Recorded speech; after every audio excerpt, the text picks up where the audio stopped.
Talk Radio.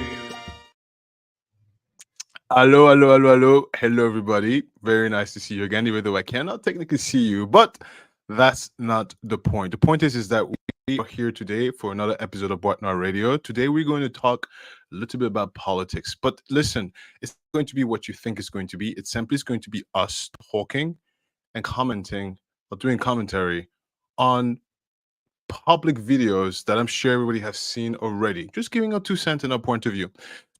So, like I always say, this is a space, like we always say, apologies, this is a space where we talk about anything and everything. Keep an open mind, expect to be somewhat offended, because, of course, you can't please everybody, right?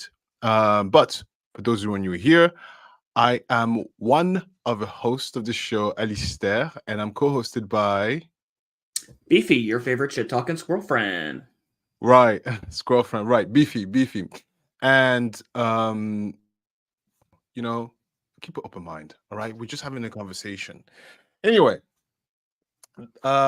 Beefy, how are you? I'm good, man. How's life? It's been a while. It's been a while. Of course, it's been a while, but technically, it's only been about like a week since we last talked, right? So it hasn't really been a while behind the scene between me and you. But are you nervous? You been about the show today? Yeah. No. Look, we should be able to have a conversation about these things without it escalating into, fisticuffs or ending friendships. It's just, if we can't have calm conversations about it, then we as a society are doomed. Do you think we as a society are doomed? No, I don't think so. There's hope. Well, okay. Because technically, people cannot have this conversation and not fisticuffs. We're going to make America great again, Alistair. We're going to do it. Oh, see, just by you saying that, it's so charged, right? So, yeah, I think society is pretty doomed. It's quite fascinating how impossible these days has been to really just have a conversation, right, about these topics. It's like, so I'll be full frontal honest. I am nervous. I am absolutely nervous because there are crazy people out there, so you never know. I have too much to lose. But the second reason why I'm also nervous is because, it's almost like at this point of the conversation, and this is my opinion, and I'm sure it's different from yours, Beefy, but like, what's the point? Do you know what I mean? Do you know what I'm trying to say? So, I mean, you mean like this late in the election cycle? What's the point? Yeah. It's almost like right. I guess you could put it this way. This late in this election cycle, it's like if almost like beating a dead horse. What's the expression?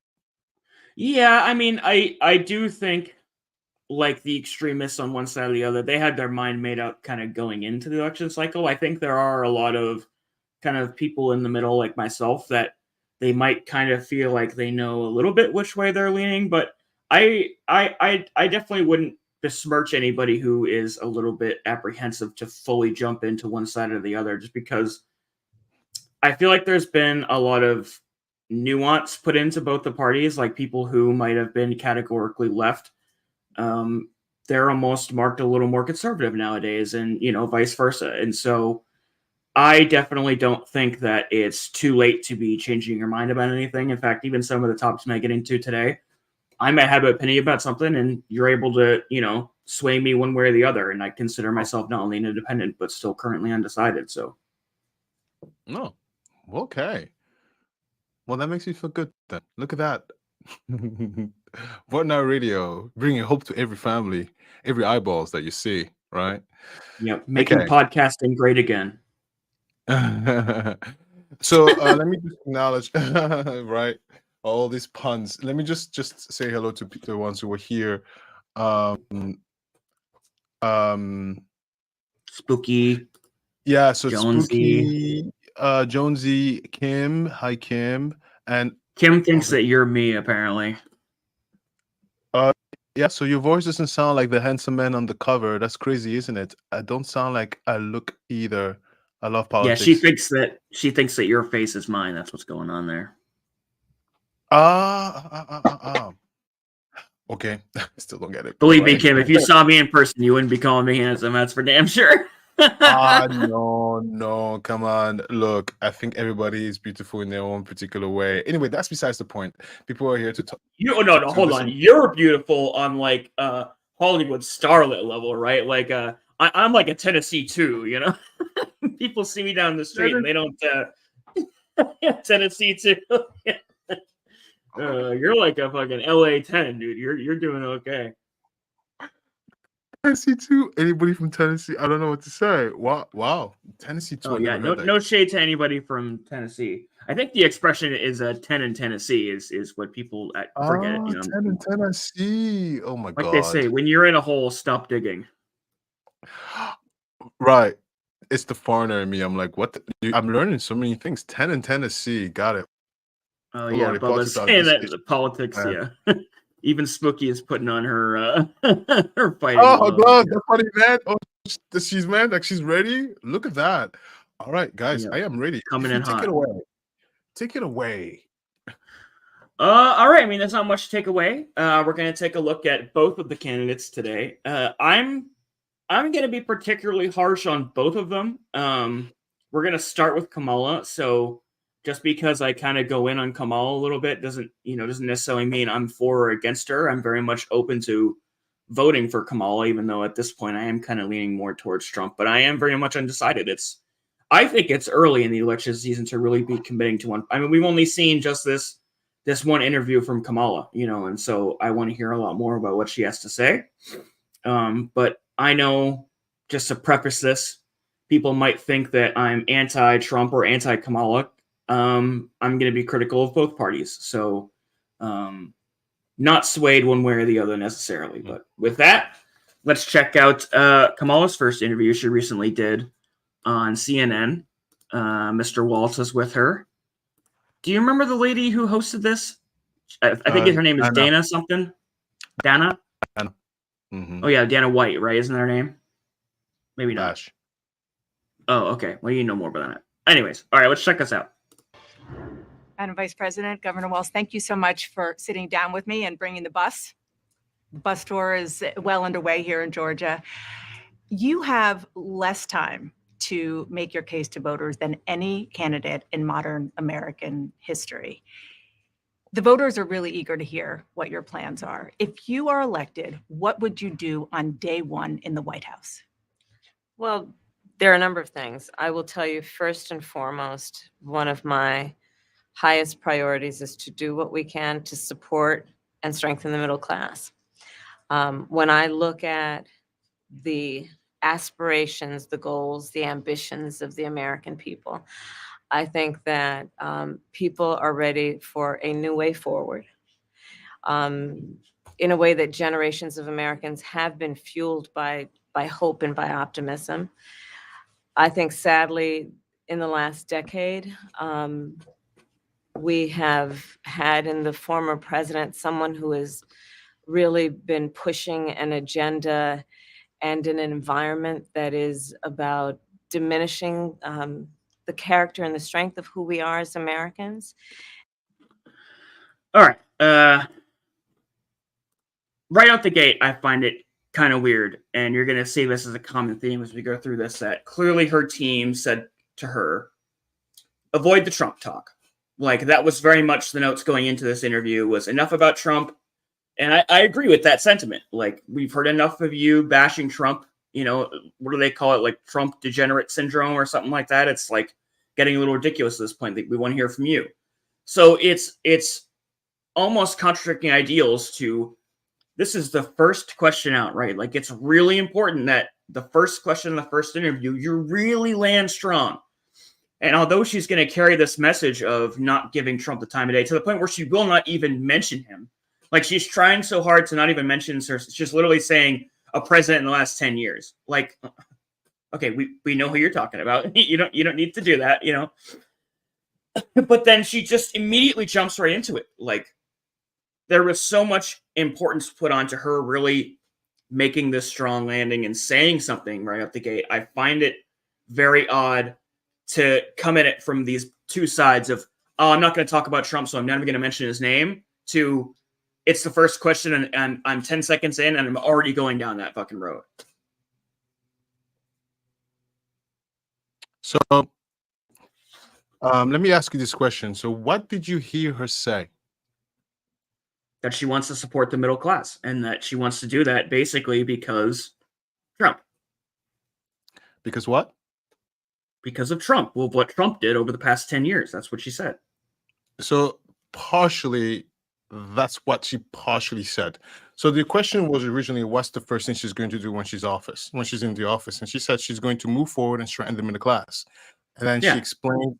Then she explains as to pretty much why that's important, and she compares and contrasts to the situation before her and what she plans to do moving forward. So the Right, answer, but why even go there? Like, why even bring Trump up? Like, why can't we just, like, that was clearly the message she got from her team. Why even bring the guy up? well, she kind of has to, because as she's answering the question, she's giving you, and this is not just her in particular, but if you're just answering any question, especially if someone's like, what are you going to do?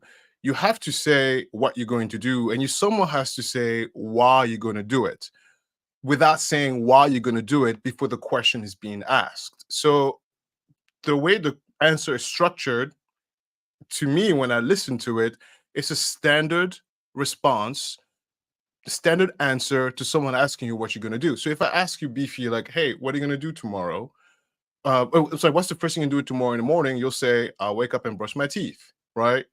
So Right, I'm not going to say, I'm going to wake up and brush my teeth because the guy who was with me yesterday had really bad breath. You know what I mean? Like, what the fuck? Why does that even matter? Just wake up and brush your teeth. Let it go. Well- I am so sick of this constant narrative being pushed by both sides, frankly, but it just seems to be a little bit more from the left, that it's becoming less about what's good for our country and more about just taking down this one person. Like, I saw a clip from the DNC where abortion was mentioned a handful of times, the economy was talked about a handful of times, and they counted the amount of times that everybody collectively mentioned Trump, and it was like in the hundreds.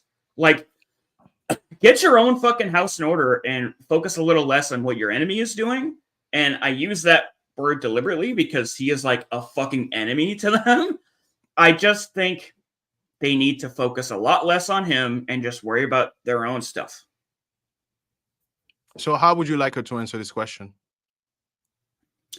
For one thing, I like a lot less of the word salad and just like directly say, day one, here's the policy I'm going to do. Boom, A, B, and C. Where was the word salad? It was pretty The clear. whole thing. So she said four things here. She said the first thing, she's going to strengthen the middle class, find a new way forward. Why? Because in the past 10 years, the environment that the past administration did was create an environment that diminishes the character and the strength of the American people. Well, right, but just there, right? Like, find a new way forward, strengthen the middle class. These are like platitudes. Like, there's no specificity in that. She's just saying, like, we're going to strengthen our nation. It's like, what are you going to do in day one? We're going to make America great again, and that's what we're going to do. Like, okay, that's great that you have that message. You're putting it out there. That's very broad, right? That's very broad. But again, I want to go. I don't want to jump ahead of. I don't want to jump ahead of the sentences that we are saying, because then it becomes very easy to get lost in the words. So as you're talking, I'm taking a lot of notes, and you mentioned that because I asked you what would you like her to answer, you said for one, the word salad, and I'm trying to see where is the word salad, because word salad, unless the definition is different. So what is word salad to you? It's just mumbo jumbo, right? Something that's incoherent, that doesn't make sense, correct? That's what word salad Not necessarily. means, right? That is one word salad. interpretation of it. The word salad in used in regards to Kamala Harris, and I'm not the only one saying that. That's a very common sentiment from a lot of people who are critical of Kamala. They use the term word salad. And what they mean when they say that is she fluffs up a lot of what she's saying to almost get away from any I can't say that word today. Specificity to what she actually plans on doing. So rather than saying, I'm going to do X, Y, Z, she goes through and lists every other fucking letter of the alphabet without actually coming to the exact terms of what these plans are. So I still don't see what she just said, what you just showed us. Yeah, spooky little gnome. Yeah, saying a whole lot of talking and not saying anything. Yeah. Okay, no, I understand now. So that's the definition that I had in my head. So so I still don't see where the word salad is, because what did she say that was incoherent, and what did she say that was not saying So anything? I never used the term incoherent, but let's just take her claims right here. Like you said, she's going to strengthen the middle class and she's going to move forward. Explain to me exactly what those steps entail in doing those two things. Okay, well, let's put it into context, right? This is the first question in an interview. And so she's answering in based on the context. So I'm sure the answer is going to be throughout the entire interview, but because we play in snippets, we have to stay into context, right? So the question was, what's the first thing you're going to do? The answer was very clear to me. Strengthen the middle class, find a way to move forward. That's critical, right? Because just because she may want to strengthen the middle class does But not that mean doesn't mean anything. Like, we're gonna go backwards. Okay, so then let me ask you, what would you have liked her to say? Yeah, I mean, I feel like I keep saying it, I just want No, some I didn't hear it. specifics, like very ABC of what the plan is.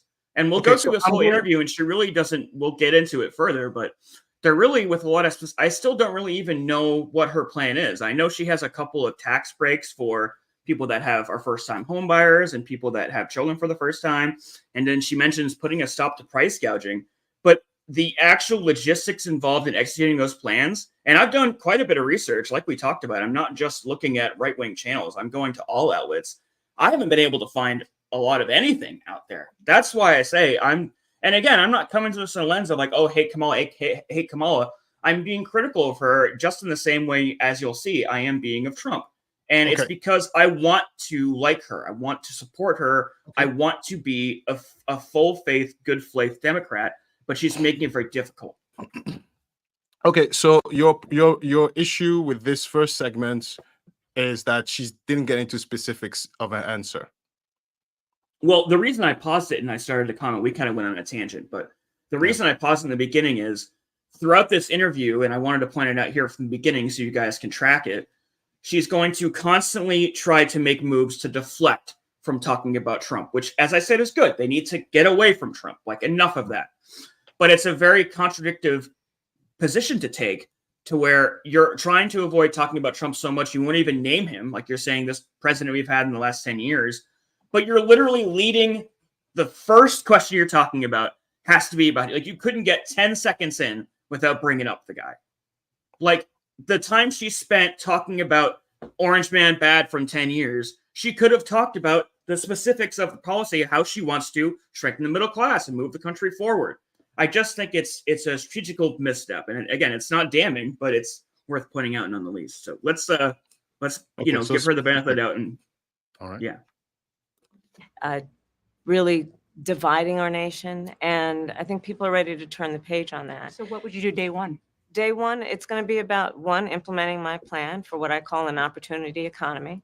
I've already laid out a number of proposals in that regard, which include what we're going to do to bring down the cost of everyday goods, what we're going to do to invest in America's small businesses, what we're going to do to invest in families, for example, extending the child tax credit to $6,000 for families for the first year of their child's life, to help them buy a car seat, to help them buy baby clothes, a crib.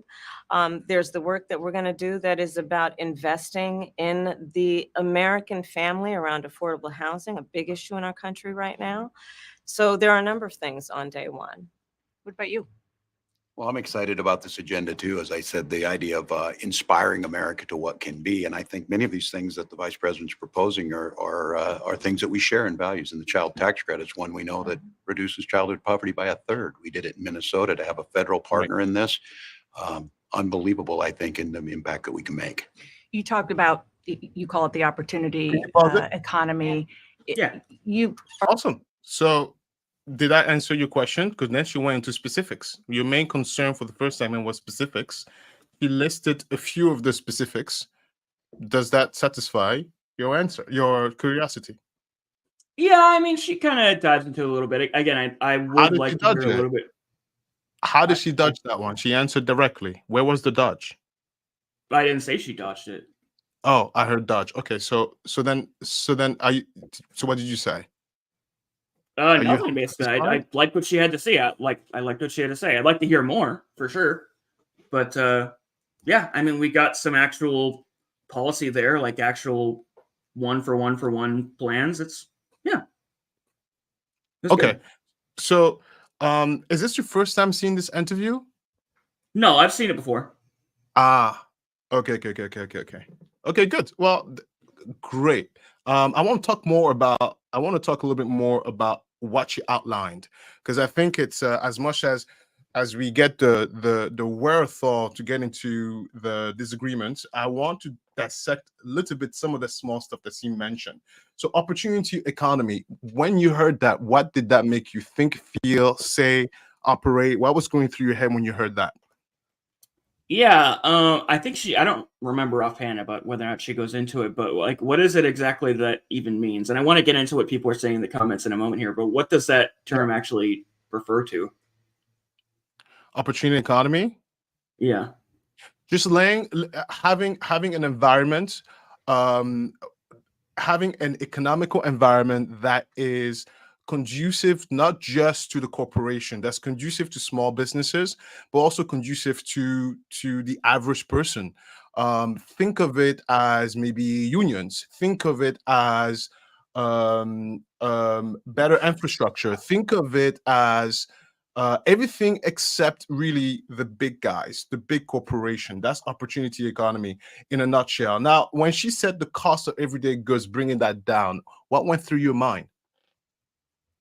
That's all I've been looking for. Is just somebody to fuck. In fact, I think we made the joke privately about like, I don't care whoever the president candidate is that brings down the price of eggs is going to get my fucking vote. Like, that's really all I care about at this point. It's like, goddamn, why shit's so fucking expensive? Our country is burning. Right. And about child tax credit. I know you don't have children. Yeah. So, man, Yeah, go ahead. this is kind of a hot take. I mean, I don't hate the plan on its face. I think it leans a little more towards socialism, which people are kind of referencing in the comments. And again, I want to get there, but Why? What about it makes you feel like it's heading towards socialism? well, I mean, it's essentially asking for like the needs of the many to outweigh the needs of the few. So, like the richer to. Oh, okay, yes, people are kind of saying the same thing. Sorry, I'm looking at the comments.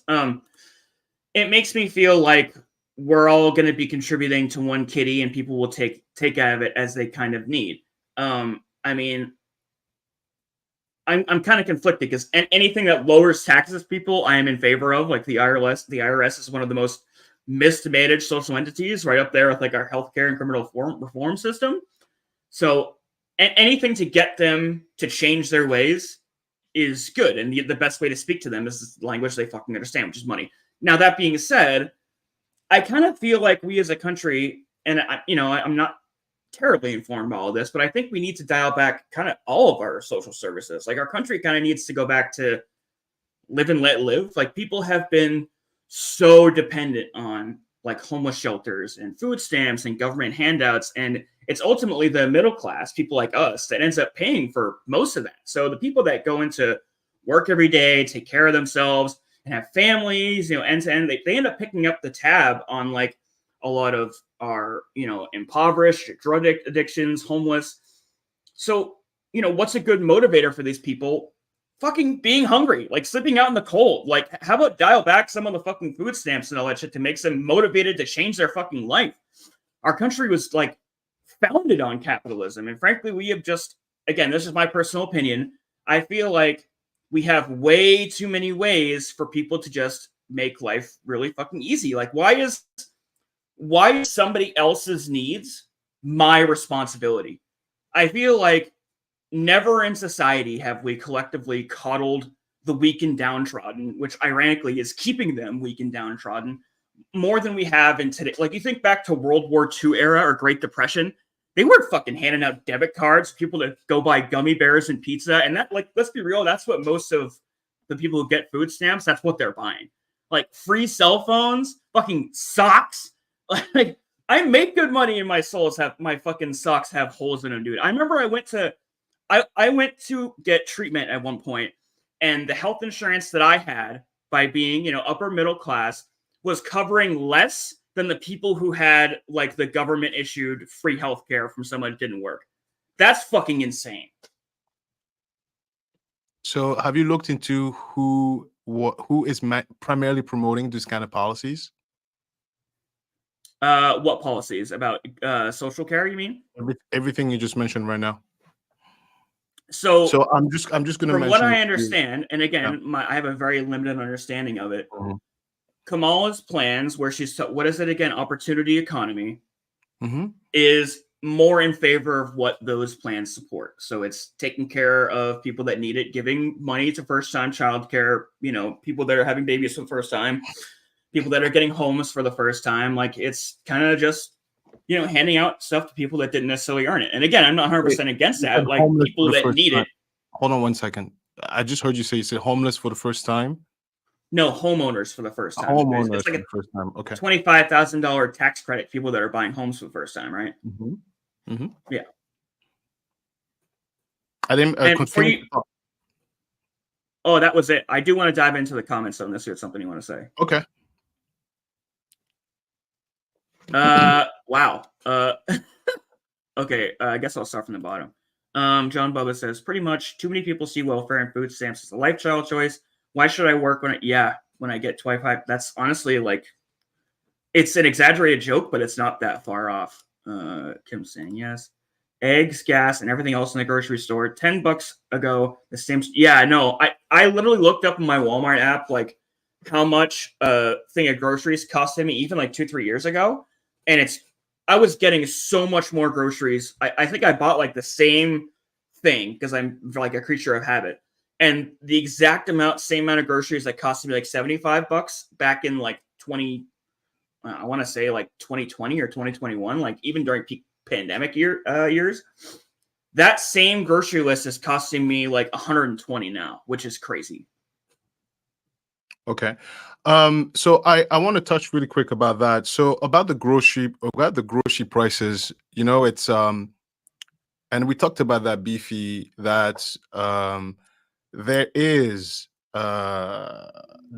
price gouging going on every level on any industry, including mine. And I've even used my personal example is that my rates have gone significantly up and my cost of doing business hasn't really matched up.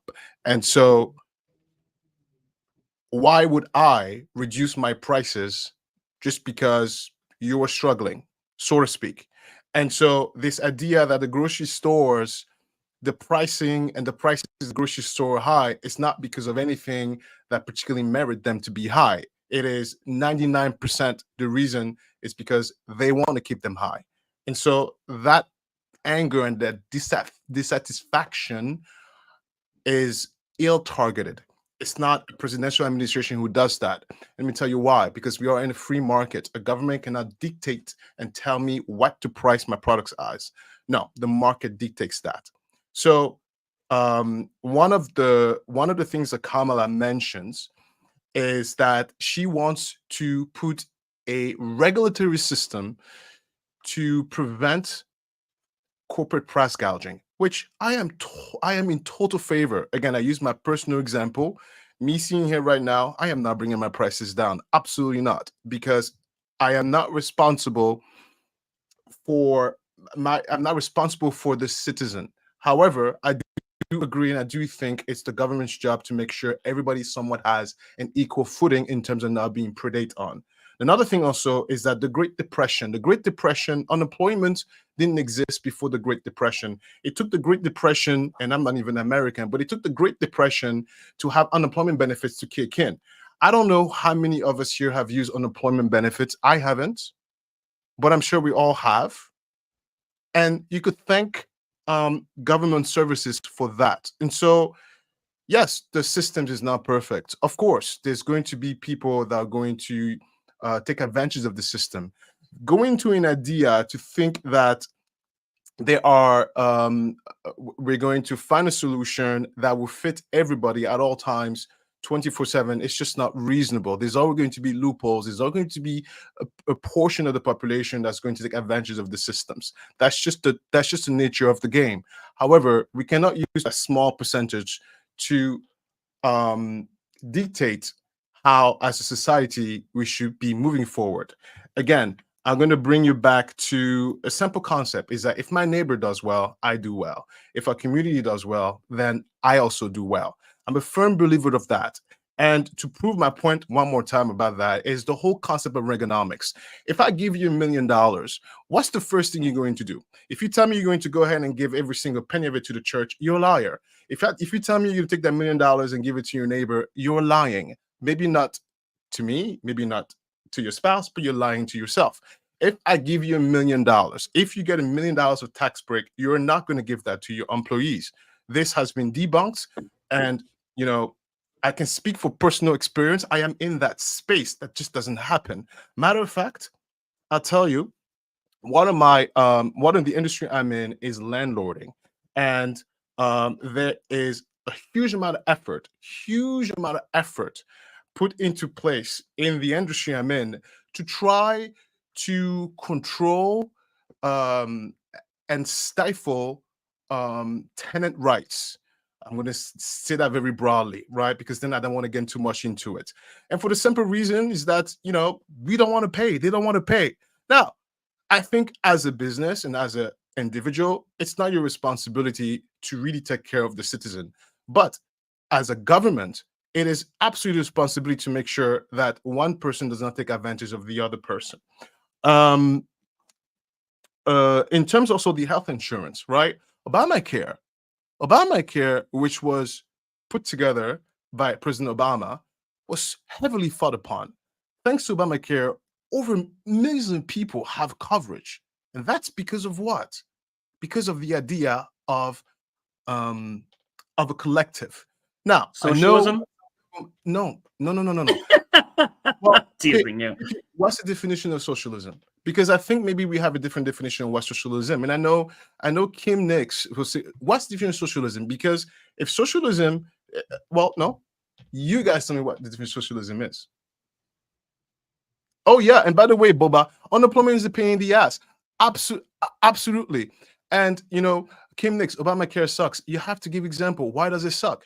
Why does it suck? Because it's not the quality you might want. But what's the alternative? Not having care at all, right? But at the very least, those people have care, right? I mean, you can go on and on and on. Let's see. I was just teasing you. Actually, I'm kind of in favor for universal healthcare. You look at Canada, and they're doing. I mean, yeah, universal healthcare is absolutely amazing, right? But the idea of who's going to pay for it? Okay, no doctors would take a deductible $9K, right? Do you want to know why no doctors would take it? And the reason why is because when it was first proposed, the Republicans in Congress had, of course, they were being lobbied. They're the one who shaved it down, and that was the best we could do. But the original plan was truly like a European healthcare plan.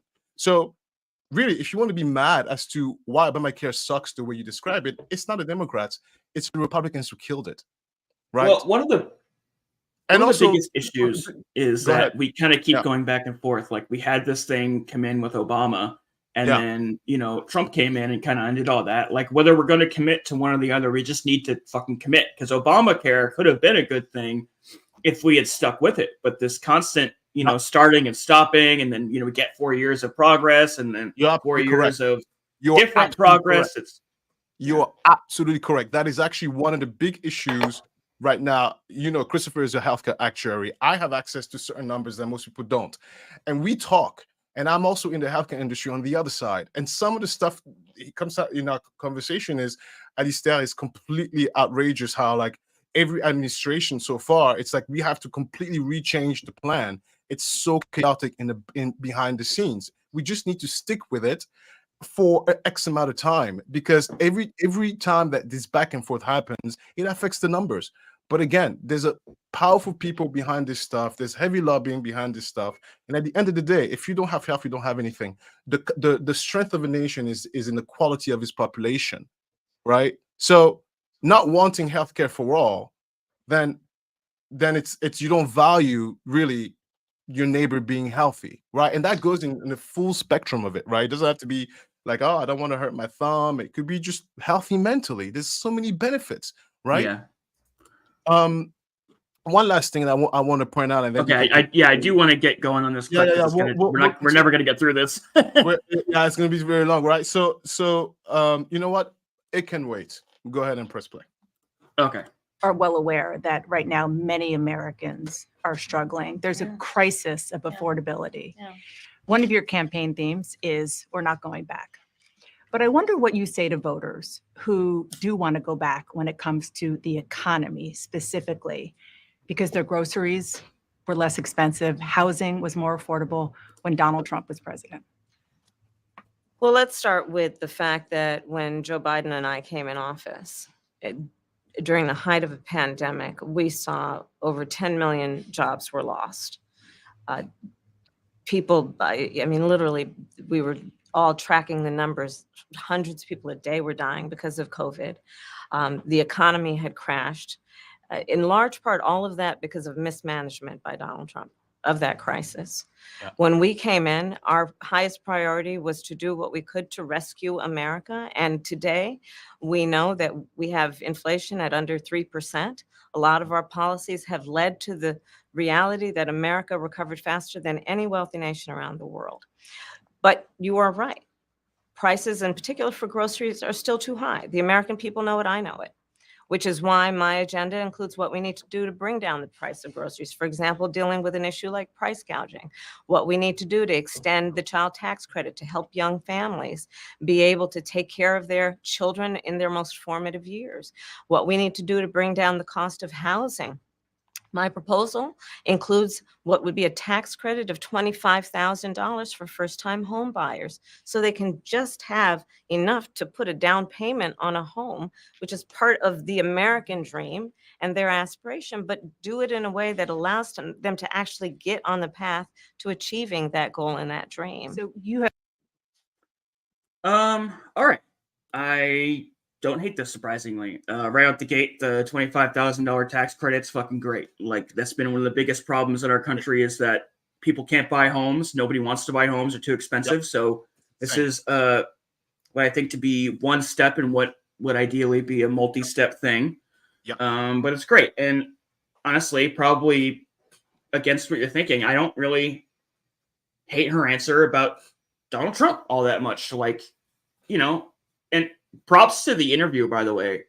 She's kind of like sticking to the screws her a little bit, but I love it because I want to hear this stuff, and I think a lot of people are kind of having the same thought. But so, like, her shifting blame, so to speak, I can kind of buy that. Like, I remember Trump during that first year of COVID, and it was a fucking mess. Complete He mess. was denying science. He was telling people to fucking shoot up police. He was going, very publicly anti-vaccine during the whole election. And too, by the way, which was ridiculous. It's like he gets vaccinated and tells people not to get vaccinated, which is yeah. completely And immoral. meanwhile, millions of people were dying, and he's telling the country we need to, open up. We have hindsight now, and things did not get better during when he was telling us to open up. If anything, more people died in 2021. Most deaths actually occurred during that first year. Huh? It was over 1 million people were dead. 1 million people were dead. Yeah. Over 1 million. So it would have been a nightmare, and I was very pro-Biden during that election. So it just goes to show that I'm neutral on all this. So Kamala's saying, look, the economy is fucked right now because we needed all that money to rally against the global pandemic that was, quite frankly, bungled by the guy you guys are claiming is also great. Like, I kind of buy that. Like, point Kamala for this one. And I like the tax credit thing. Yeah. Also, with the we also have to put in perspective that she's limited, right? So these policies, she has to operate around a certain limitation. I'll give you an example: $25,000 tax credit. Now, imagine if someone comes in. I don't know if you're homeowner, Beefy, but someone comes in and says, "You know what? As of today, your house is worth $100." You're gonna be like, "Get the hell out of my face," right? So she can manipulate things only within a certain window, right? She can't just come in here and be like, "Yeah, free houses for everybody," or she cannot play with the value of people's home for the simple fact that most Americans' wealth is tied in their homes. Yeah, true. So she can play with what she can. There's some limitation here, which is, again, to the first thing she mentioned at the beginning of the interview, is find a way to move forward. So these are just what she wants to accomplish. It doesn't mean it's going to happen, right? But at the very least, there's someone who says, here's one way that I want to move forward. Another thing about a child tax credit, the reason why she's using that to expand is because most likely that is her best bet to have easier access to help, right? Now, I want to, Beefy, I know you don't have children, and I want to make it very clear for people who don't have kids, and people who have kids, you know exactly what I'm talking about, all right? It is hard as hell. And why is it hard? Because it is expensive, absolutely expensive. Right now, the child tax credit is what, $3,000 per child? What the hell is that per year? What the hell is that? Do you know how much I spent on the diaper alone? What the hell is that? And the expansion is only going to expand it to $6,000. It's not even that much to really help, but at least it is something. It is something, because daycare alone is like the price of a mortgage. We're talking about just houses. Everything has become so expensive to a point where literally life has become a little bit unaffordable for a lot of people. Now, you might say to yourself, oh my God, but it's Biden's fault. No, it's not Biden's fault.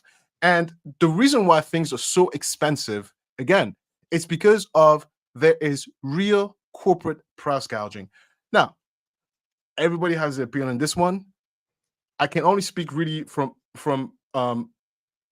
I guess from my experience, as someone who's inside how this stuff works, and there's no reason why prices are as high as they should be. There's really no reason. Well, no, I mean, you said it earlier, right? Like all these companies, they tighten their belts during COVID to, make profits as high as they can be.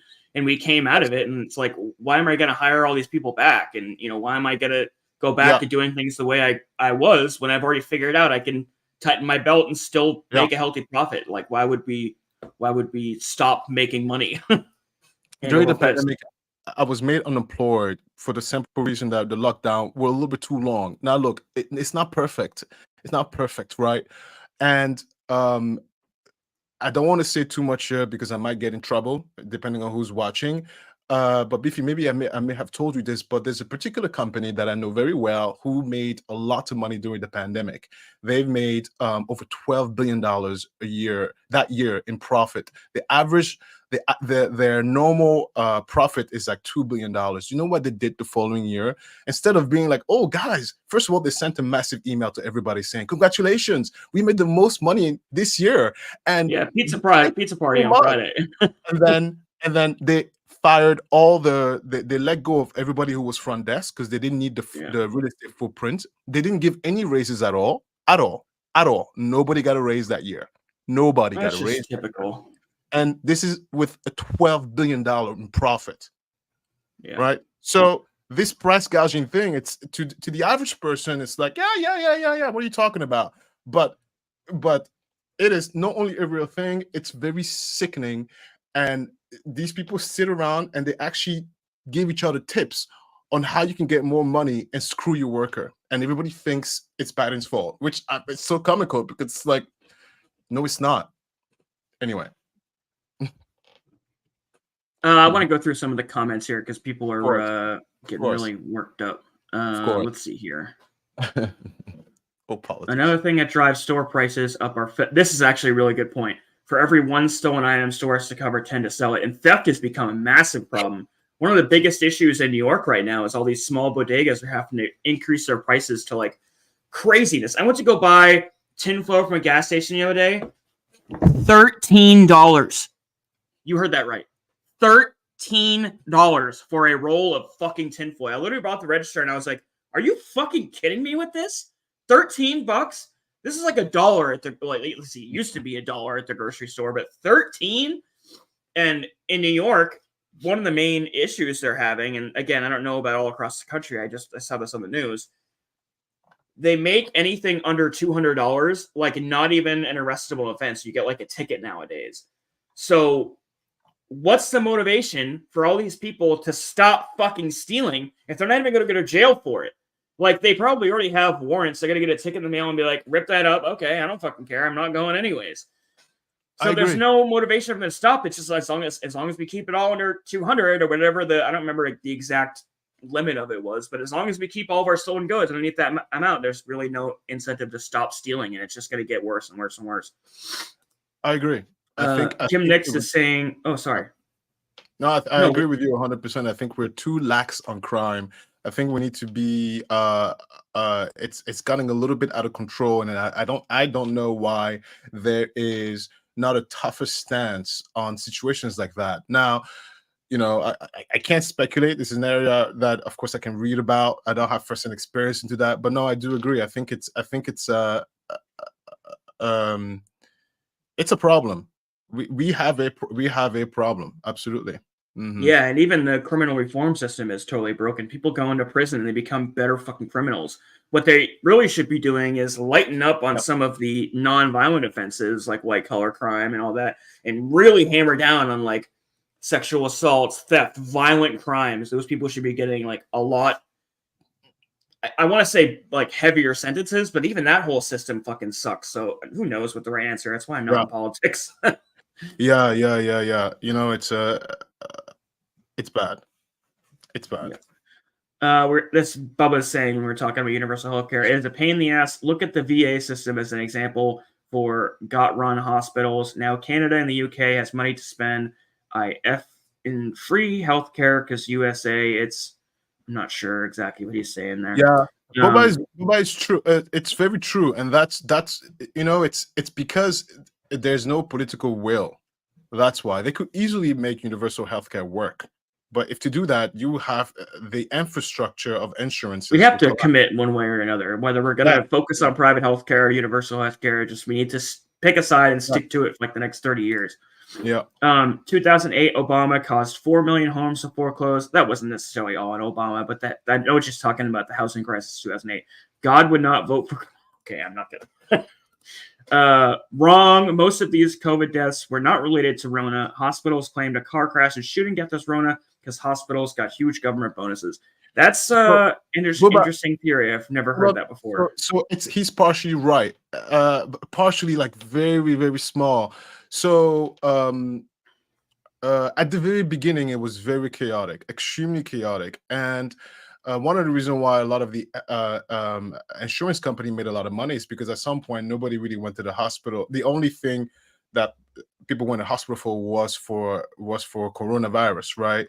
So there's a slight bit of truth into that, where at some moment there it was kind of like, well, what is it? Is it corona? Like, what is it? What is it? There was a little confusion there.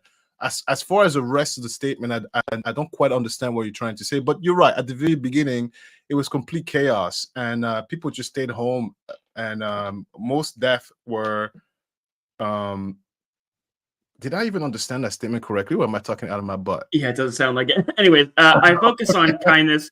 Trump mocked a handicapped person. He lied, cheated, essayed women, promoted violence. Harris, like her policies or not, is way kinder and compassionate. Wrong or right, that's my thoughts. Yeah. So I don't think you are alone in that sentiment. It's funny, you go on YouTube and it's like everybody is pro-Trump, and then you go to TikTok and everybody is pro-Kamala in the comments. So it's like, it's wild to see the different like social sides of these social media platforms. But regardless, I think a lot of the like movement behind Kamala and the upward trajectory has been based very much on like vibes and just that she seems like a kinder person. And I can get behind that. When she first came in, I was so sick of Biden. I was like so hyped just to have a fresh fucking face. I was like just completely hyped on Kamala because it's like, oh, she's this sweet person. She's so nice. She's got energy. She dances. Like, this is great. I don't necessarily know that that's what I want in my president, though, especially right now where we have like literal wars going on in these other countries, and we need somebody to go really put the screws to these whoever's like making these prices control. I don't even know like who you would go to target after that. I suppose it would be corporations, but like again, this is why I'm not in politics. But at any rate, let me just finish my thought here. Sorry. I would urge you, if you're going to, like publicly put your opinion out there, just because people see it and you might be affecting someone else, to at least give yourself the grace to look at both sides. Because a lot of what you're saying is really not accurate. Like I mean, of what John Zine said is inaccurate. Yeah, I don't. Which I mean, part? again, I don't know all of his fucking history, but I know that this is a really big talking point about how he mocked a handicapped person, and that's not But exactly what he happened. did. Oh, you don't think that happened? That was actually on video. Oh, okay. I mean, again, I don't have his entire. The guy talks a lot. You know what I mean? So I don't have. I know for a fact that somebody else has said that, and come to find out it wasn't exactly what they were putting out there. But for all I know, he might have actually done it. So. All right, but Yeah. okay. Let's just, I have a. You said something of what you when you. There was one part of your answer that really stuck to my head, and that's why I interjected in the middle because I didn't want to lose my train of thought, so I wrote it down. You said you really appreciate the energy and the freshness of Kamala Harris, but you then said that you don't know if that's what you want for, a leader because of the wars that we have now. So Yeah. my first question is that so do you attribute someone who's happy, lively to someone who may not be able to handle business when it's time to handle business? What about the happiness and the jolliness that gives you the idea that that particular person is not able to be a leader?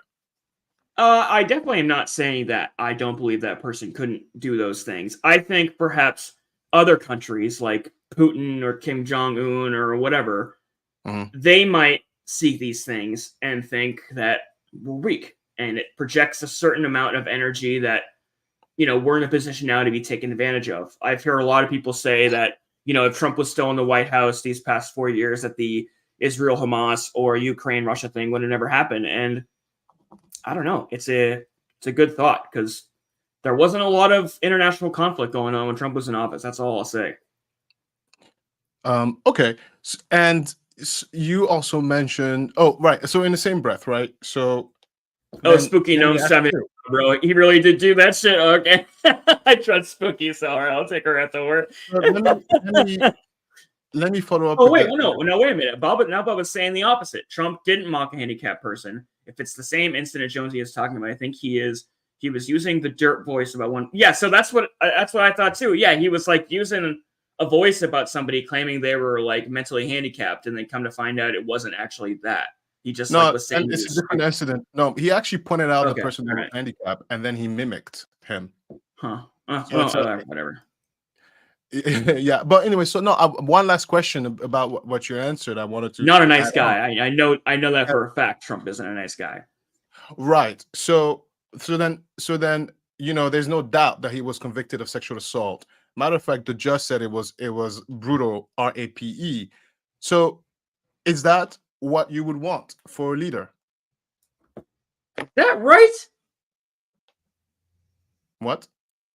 He was convicted. I mean, I know he got convicted of a sexual assault, but I don't remember it being a brutal RAPE. Yeah, it was. So if you read to what the judge, so it's sexual assault, but judge, when they make the judgment, they write something, and so if you read on it, that's what it said. The judge wrote that Donald Trump brutally raped somebody. Yeah. Mm-hmm. Okay. Yeah, I mean we're midstream, so I can't do research about it right now. But that's interesting.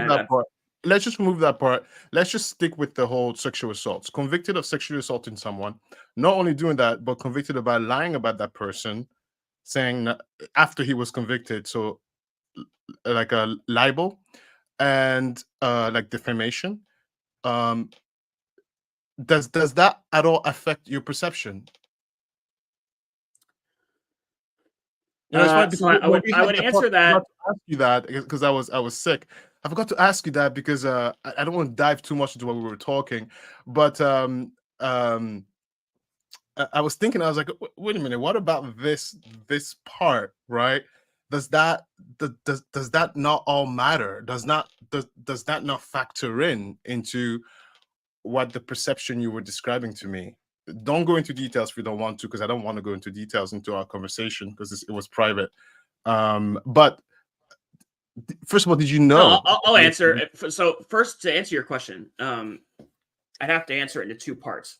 Going under the assumption that what they are saying happened, yes, that would 100% affect me. If it was proven without a shadow of a doubt that Donald Trump brutally raped somebody, I probably would never vote for him. I wouldn't be able to in good conscience.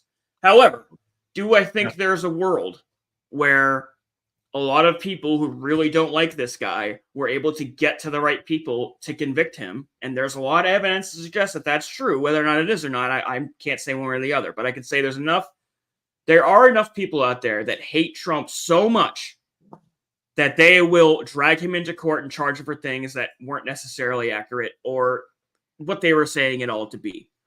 Now, again, I'm conflicted because I very much believe all women. You know what I mean? So I'm kind of caught in this two places of it's hard to not. How do I say this? Do you believe in our justice system? Forget women. Do you believe in our justice system? I do Because- for the most because- part, because but if I you also believe think in that our it has justice- flaws. Okay, it does. I don't flaws. believe in our justice system unconditionally. Okay, so then in that case, so someone who's convicted is not someone who's convicted does So not. sway everybody the- in the comments is saying that this is not true.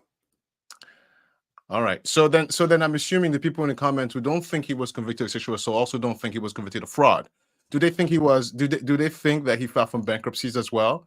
Okay, let's just strip all of that away. This is a president who had 6 bankruptcies. Do you trust someone with 6 bankruptcies to run the country? Would you want to learn for someone who's filed bankruptcy 6 times? I mean, I wouldn't hate it. You got to put that in perspective. The guy has had so many businesses. For him to go bankrupt 6 times out of like the thousands businesses he's opened, that just means he's had experience. I mean, I'm one of those people that looks at losing upwards. Like, if just because you try something and it doesn't work doesn't necessarily mean you didn't get the experience from those things. I mean, I don't know. Yeah, I understand what you're saying. He's not of the best character, and I can understand that. And that's kind of one of the main reasons I've been so critical of him in the past. Okay. All right, let's continue. Okay. You have been vice president for 3.5 years. Yeah. The steps that you're talking about now, why haven't you done them already? Well, first of all, we had to recover as an economy, and we have done that. I'm very proud of the work that we have done that has brought inflation down to less than 3%. The work that we have done to cap the cost of insulin at $35 a month for seniors. Donald Trump said he was going to do a number of things, including allowing Medicare to negotiate drug prices. Never happened. We did it. So now, as I travel in the state of Georgia and around our country, the number of seniors that have benefited. I was in Nevada recently, a grandmother.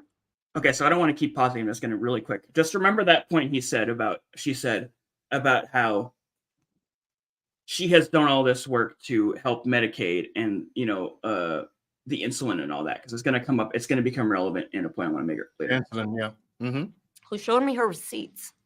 And before, And the reason I say that is Donald Trump actually started all of those policies and got those going. And so she's taking credit for work that he partially contributed to, but that's going to become relevant later. So just put a pin in that.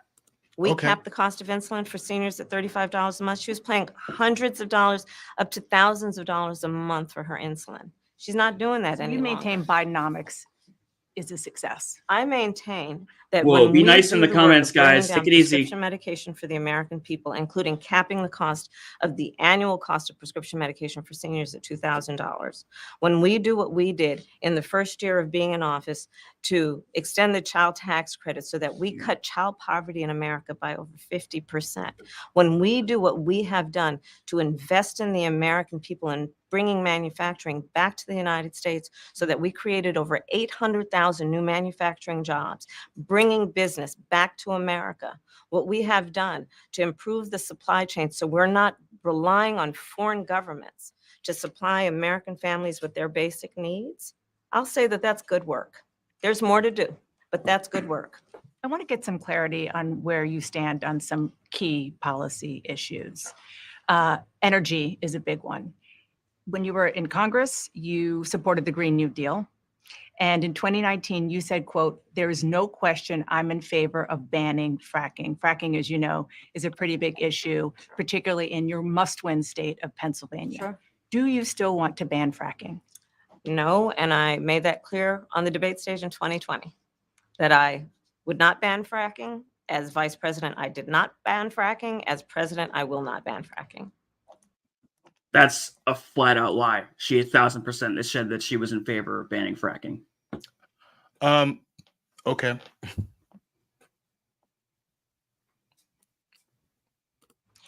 Let's In finish. 2019, I believe, in a town hall, you said you were asked, would you commit to implementing a federal ban on fracking on your first day in office? And you said, there's no question I'm in favor of banning fracking. So yes. So it changed in that campaign Wait, look at the face. for Hold on. banning fracking. So yeah. I gotta pause there. So it Pause changed really quickly. in that campaign. Okay, so pause really quickly as well. So let's not get the dates confused, right? So that's why it's important to always listen.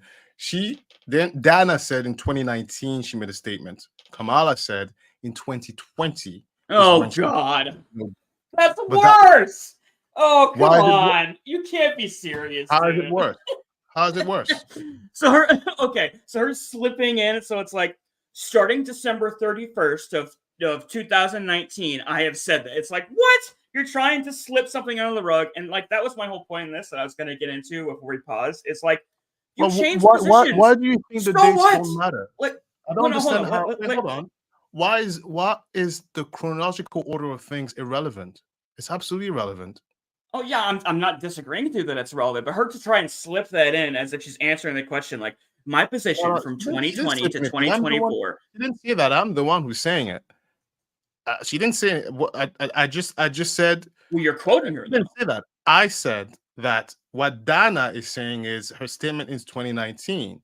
What Yeah. Kamala said, she's referring to in 2020. So Dana is bringing up something before her change of mind, right? Yeah. So right. So then I don't see where the gotcha moment is.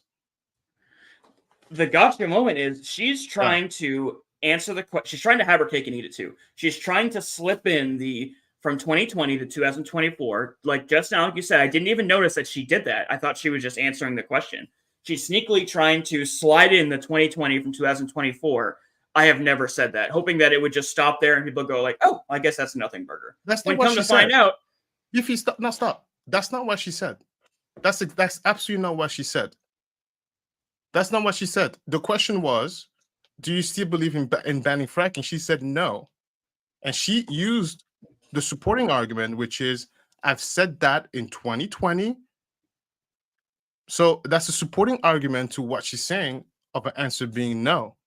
So I still don't see where the gotcha moment is. She's not sneaking in anything. The question was, do you support banning fracking? And she told you no, because in 2020 and until now, I've been very consistent that I don't want to. Now, if we bring up what she said in 2018, 2017, it's irrelevant because the chronological order of things matter. So she didn't say in 2019, I've said that I don't support banning. She said in 2020. So maybe in 2019, she was for banning. But whatever happened in 2020, she's against it. And so I think you're missing the point of why this is irritating. I think you're missing the point completely of why this is irritating, and not just for me, but for a lot of people, right? It's not necessarily that she's denying that she said it, right? Which she did flat out. She denied it. That was a lie. She's going about it in this. Just let me finish my point.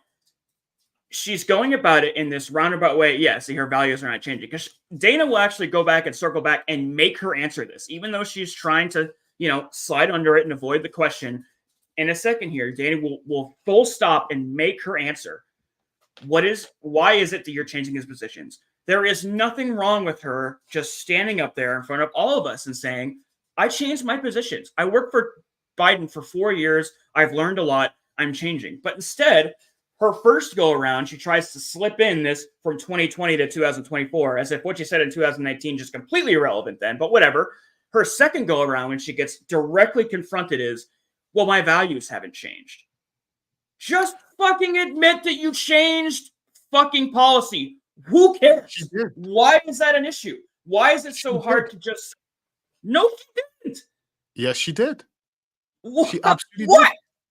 did. Okay, hold on. We're going to watch it again. She was okay. Let's watch it again. Let's go back to the question. That I We're gonna step by Did not step. ban fracking as vice president. Quote, No, there go is back no to what the question question I'm was in asked. favor and bringing manufacturing back to the United States so that we created over 800,000 new manufacturing jobs, bringing business back to America. What we have done to improve the supply chain so we're not relying on foreign governments to supply American families with their basic needs, I'll say that that's good work. There's more to do, but that's good work. I want to get some clarity on where you stand on some key policy issues. Energy is a big one.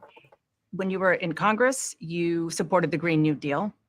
And in 2019, you said, quote, "There is no question I'm in favor of banning fracking." Fracking, as you know, is a pretty big issue, particularly in your must-win state of Pennsylvania. Sure. Do you still want to ban fracking? No, and I made that clear on the debate stage in 2020, Pause. that I would not Pause. ban fracking. No, and I made it clear on the debate stage in 2020. So I still don't see the gotcha moment. The question was in 2019, you said you were for fracking. Do you still want to ban it? No. And I said it in 2020, a year later, for when I was for banning fracking. I still don't understand where is the gotcha. Seeing it a second What, time. no, what did she say what there she's- that's so, oh my God. Do you want to she hear said the no. answer? Yeah, go ahead. Seeing it a second time, what she's trying to say is, no, from 2020 on, I changed my position. But she won't just come out and say that. But what she's trying to do is that the interpretation I had the first, actually 3 times I watched this, was her trying to deflect from that.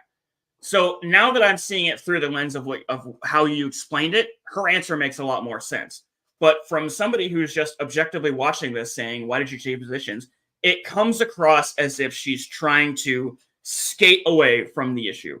It's not what she's doing, but it's the way it was interpreted by a lot of people, and it's not just me. Well, it's because people are looking for fault.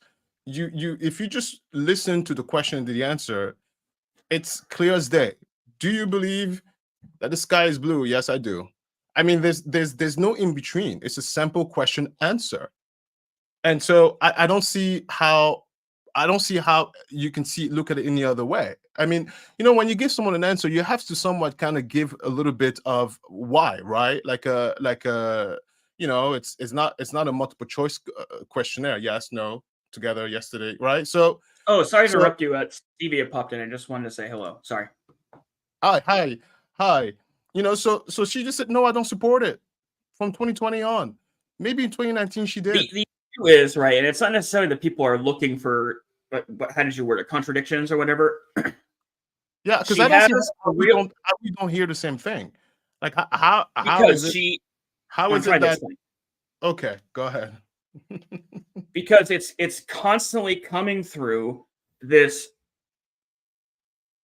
way of her speaking where it's constantly filled with all these platitudes and fluff, and you have to literally go back and watch it multiple times and write down what she's saying. It's just get straight to the fucking point. It's the same issue that I brought up from the beginning of her trying to skirt these problems and dodge around questions and fluff up stuff. Just if she's going to be a presidential candidate, right? If she's going to really take this seriously, which she is, she really needs to work out how to talk to the common person and just say things in a very concise, logistical manner. Because what she's doing now, again, I've watched this 4 fucking times, and only now am I getting the actual context of what she was saying in that moment. And she still goes on to fucking. The context did not change. I'm not debating that, but I'm debating the way she's offering that context definitely needs to come through a much cleaner lens. Because a lot of what she says here, I even struggle to comprehend. And maybe it's just she spent a lifetime in politics. It's the only way she knows how to talk. But if she's going to appeal to, the common American person, like Jonesy, who just loves the vibes, right? She needs to be able to say things in a clear, concise way. Okay. So her answer about my values have not changed. Nobody was asking about your fucking values. We're asking you, has your position changed? Nobody cares about your values. That wasn't the question. But she answered. I don't. So how would you have her? how, first of all, the question was not has your value changed. The question was, do you support banning fracking? So then she answered. How would you want her to answer that? Beefy, do you support fracking? The most direct fucking way she could. I And used to she did. support She said fracking. no. Now I don't. That's it. Boom. Done But and she did dusted. that. She said no. One sentence. But Beefy, No, she she said didn't, no. dude.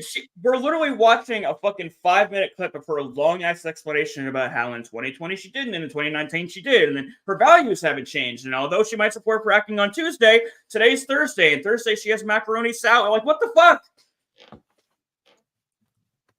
Anyways, let's move on to the next one here because we're already like an hour in, and I want to get to some of the Trump stuff. Another issue, big one, is immigration. As Vice President, you were tasked with addressing the root causes of migration in southern countries and Northern part of Central America. the northern in part particular, yeah. of Central America that affects the southern border of the U.S. During the Biden-Harris administration, there were record numbers of illegal border crossings.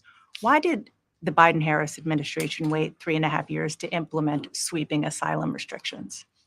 Well, first of all, the root causes work that I did as vice president, that I was asked to do by the president, has actually resulted in a number of benefits, including historic investments by American businesses in that region. The number of immigrants coming from that region has actually reduced since we began that work. But I will say this, that Joe Biden and I and our administration worked with members of the United States Congress on an immigration issue that is very significant to the American people and to our security, which is the border. And through bipartisan work, including some of the most conservative members of the United States Congress, a bill was crafted, which we supported, which I support. And Donald Trump got word of this bill that would have contributed to securing our border. And because he believes that it would not have helped him politically, he told his folks in Congress, don't put it forward. He killed the bill. Okay. So remember I told you put a pin in that earlier, right? On one side of her mouth, she's saying, Donald Trump did all this work to drop Medicaid and bring insulin down to all these like crazy places, right? He does all that work during his presidency, and they're able to bring it across the finish line, and now they're taking credit for that, right? We did this amazing thing, me and Joe Biden. We dropped medications for everybody. You can get insulin, it's so cheap. Then, not even a few minutes later, Trump is now shutting down bills that he's not even a president anymore, and he's able to stop them from getting policy approved. So which is it? Is he this overarching enemy who has control of candidates and can get bills shut down left and right? Yes. Or is he the person that's able to get these policies brought in that you're now taking credit for? Okay, so the bringing on the insulin situation, that's not Trump. So I want you to go and research that. He did not close the deal or even bring it to the table. I'm an insider. Please, I encourage you to go and research that. So that did not happen from Trump. The second thing about this bill at the border, I don't know if you were watching the news when that occurred, but yeah, he absolutely tweeted. He absolutely talked to the House Speaker, and he said that this bill needs to be shut down, and they did. And the bill was very simple: more help to the border. Now, this is all information. You can look it up online. I still don't see I don't see the correlation you're trying to put, and but he did. I mean, I don't know how else to say it. He did. Now, you don't have to believe me, but I encourage everybody who don't believe me, look it up. I mean, all these tweets are plastered on the internet, and about the insulin stuff, I'm in the industry. Look that up. It's not him. That's all. I mean, she didn't say any lie there, but you know, if people look at it, people will probably look at it in a way, depending on where they come from, they might just not give her the benefit of the doubt. But I don't know how to explain this anymore. But I can tell you for a fact, the insulin stuff, Yeah, There's I a mean, big- he purports pretty earnestly that he put that policy into place and was almost the one to bring it over the. But I course he mean, would maybe for maybe that's not true. of course, he would take credit for that. Of course. I tried to do research for this, but there's a million Of course. different policies, and this person said that, and that person said this. Like, there's only so much preparation you can do. And for it's not even your following fault. it. It's not even your fault. People who do try to go and search, because listen, the information is it's not difficult to find really, but it's a lot of searching and digging, because you have to validate the sources and make sure the sources are clean, right? Yeah, But and I even if you're trying to be neutral in Even if it, there's trying, all these absolutely. news outlets are so completely Yep, biased yep, that it's like you yep, can't. Yeah, it's really hard to absolutely. get like clean I agree. info. It's hard to get real information, but I am in the industry. Me and my spouse on the industry, and matter of fact, I even tell you one particular person we know in our lives who benefited from that. Saved their lives because they don't have the money. Well, I'm not saying that it's not Right. true. The point that I'm making is that No, it at wasn't least Trump. Trump claims that He he claims it. started that policy. He brought it almost to the finish line, and then Yeah, Biden and Kamala did, basically just kind of Yeah. sign a document and got credit for it. But yeah. yeah, It's the same- it's the same not thing. it's not completely far fetched to think that he's at the very least exaggerating on that point. So I Yeah, would of course. concede And to that. another one that there are many things that, and this is in my opinion, that's the criticism I have for let's just say the Democrats, really, is that when they do something good, they shut up about it. They don't go in front of it and say, I did that. And I get it, because it's not something you want to do for the credit of it, right? But that whole insulin thing, I could tell you right now, it was a relief. It was a relief when you know who came into office, because it wasn't moving. It wasn't moving. I don't want this to be 100% Kamala bashing I want session. to go to the other guy. Come on, let's So come to some two more clips, and then we'll get into making fun of Trump.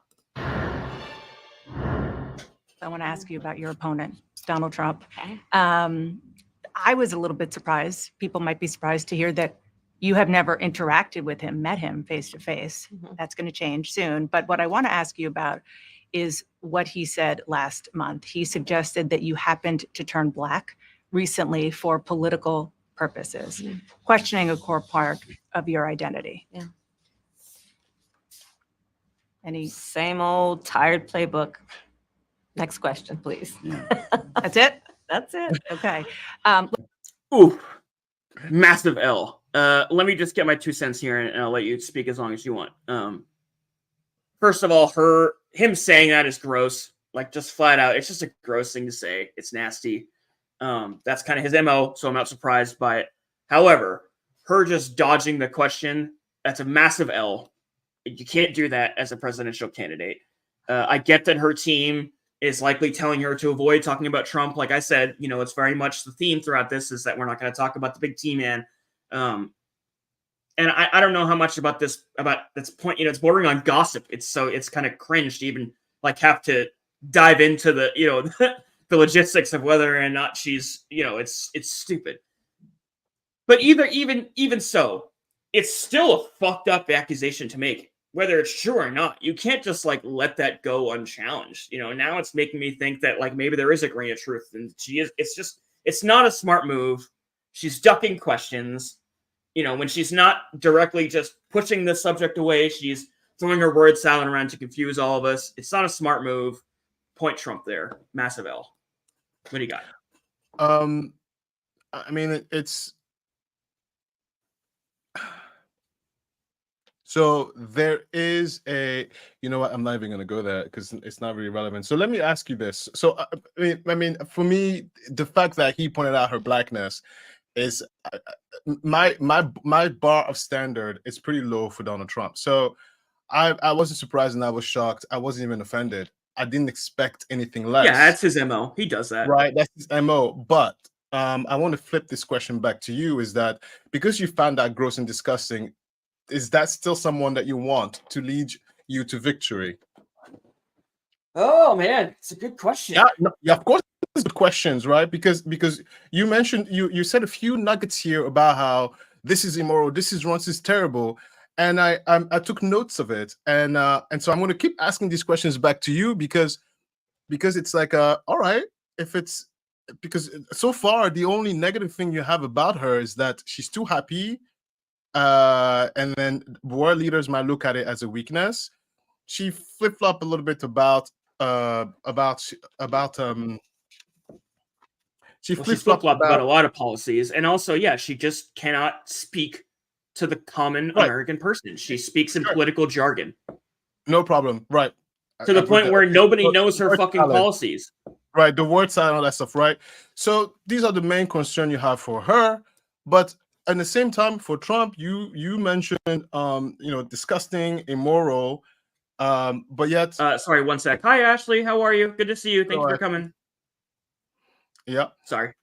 immoral, all that stuff. So I'm also trying to understand a little bit your thought process, right? Because I agree with I you. mean, it's a big part of the reason why I say I'm so conflicted. You know what I mean? Like, these are questions that I have to ask myself every day. You know, do I want to publicly endorse and support a guy who is just like a known fucking asshole? And it's hard sometimes. It really is. As much as like I agree with some of the stuff he says, sometimes he just goes completely, out of pocket on something, and it's like, oh, whoa, what a fucking prick.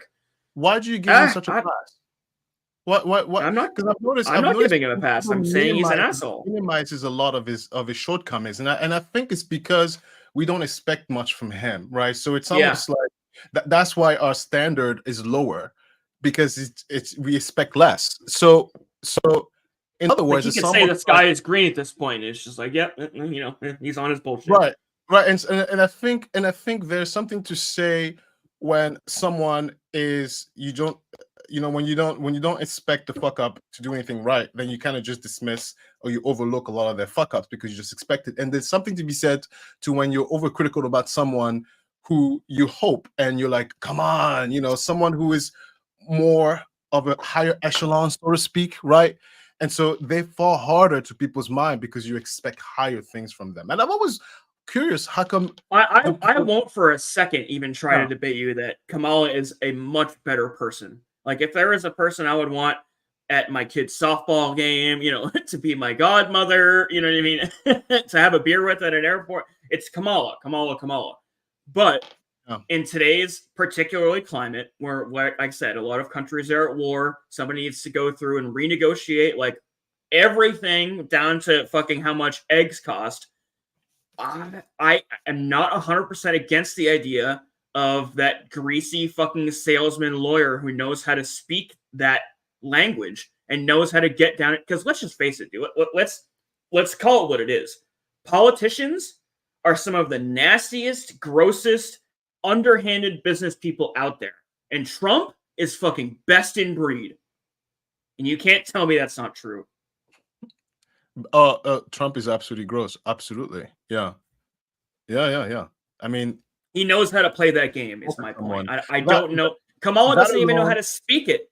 Sorry. that alone, the fraud, sure, but the sexual assault, Yeah, I'm going to have to look more into that because that's not what I've heard. And if it is true, had to that's pay a over real $200 moral million. conundrum I'm going to be facing.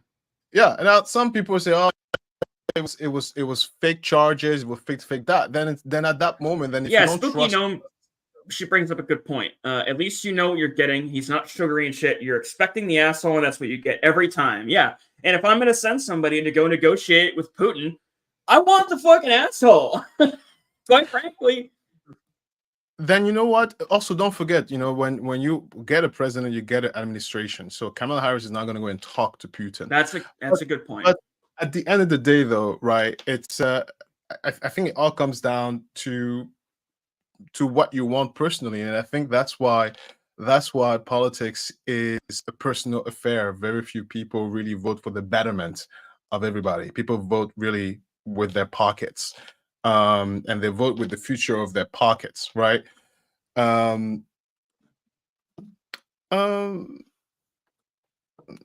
Let's we have one more clip. I'm for the Kamala side about Tim Walz, and then I want to get into the Trump stuff. So let me just do that up. I think we're having a good combo, though. I mean, I'm gotten maybe a little bit heated, but I think we're not necessarily changing each other's minds, but I think we're giving each other alternative point of view. It's good. Yes, and by the way, not heated. The only reason why it may seem like I'm heated is because you've never seen me. You've always seen me in a juvenile, funny Alistair. You know, you've never seen my personality when I am serious, and that's why it may seem like it's Firstly, you know, swap. it's heated. It's Move not up heated. 10 times more. You know, I'm a beast Governor Walz. in a corporate rule. That's all you're saying. Yeah, that's true. Yeah, I usually get the happy bubbly Alistair, but I mean, no, Yeah. that's not necessarily true. We get down to when my eating gets out of control, you've had to be hard Alistair every now and again. But I want to take a look at the part where they talk about Tim Walz's false claims about being a combat veteran. I'm just looking for a timestamp. Okay, it's right from the beginning, so we are good to play. The country is just starting to get to know you. I want to ask. Before I start this, opinion on Tim Walz, really quick. You know what? Honestly, and I'll be very honest, because I like his how to say this, his Quoi? No, it's not that. So his journey to have a family, start a family, how much he adored his children, how involved he was with the kids Family at man, very involved in his community. He very much supports not just like extracurriculars, but someone's character with how they are with their loved ones, and family members, and their kids. You know, like it's almost like for him, it's family first. The world can burn, and that is someone that would definitely do the right decisions that would be good for the community that he feels community of, and so I like him a lot. Beefy, ask this man if he has subject matter jurisdiction. Yeah. You a question about how you've described your service in the National Guard. You said that you carried weapons in war, but you have never deployed actually in a war zone. A campaign official said that you misspoke. Did you? Well, first of all, I'm incredibly proud. I've done 24 years of wearing the uniform of this country. Equally proud of my service in a public school classroom, whether it's Congress or the governor. My record speaks for itself, but I think people are coming to get to know me. I speak like they do. I speak candidly. I wear my emotions on my sleeves, and I speak especially passionately about our children being shot in schools and around guns. So I think people know me. They know who I am. They know where my heart is. And again, my record has been out there for over 40 years to speak for itself. I speak candidly. I'm not going to candidly answer your question. I'm going to say basically everything I can except for answer your question. But I speak very candidly. Like, what? He's taking fucking notes from Kamala's side, that's for sure. This fucking party loves... For two candidates, right, that love to deflect this much, they sure as shit fucking suck at it. That might be like the worst possible answer you could ever give to a direct accusation of stolen ballot. Yeah, he didn't answer, but that's the typical politician. Like it's a non-answer. And then in answer, he's saying like, "Oh, everybody knows I speak real candidly, except for when I'm giving you the runaround and giving you the bullshit." Like, what the fuck? I trust this guy even less now. And I was like you. I walked into this liking him. Like, he's a family guy. He's had issues, that's all out there, but he seemed like a really good guy, a football coach. He drinks Diet Mountain Dew. He seems like a total, white dad vibe. Like, I'm all about it. But, like, I'm against kids, kids dying and people, like, did you even fucking hear the question? Did I just, like, you hear all this about, like, I'm very against kids shooting and blah, blah, blah. Like, did I just hallucinate an entirely different, separate conversation? Like, just start talking about fucking bubblegum at that point if you're going to change topics so wildly. God. That would be actually awesome. I think that would be like, have all of the tact and charisma of fucking like wet butter noodles. Taking knee. All right, yeah, I'm going to calm down a little bit. I'm sorry.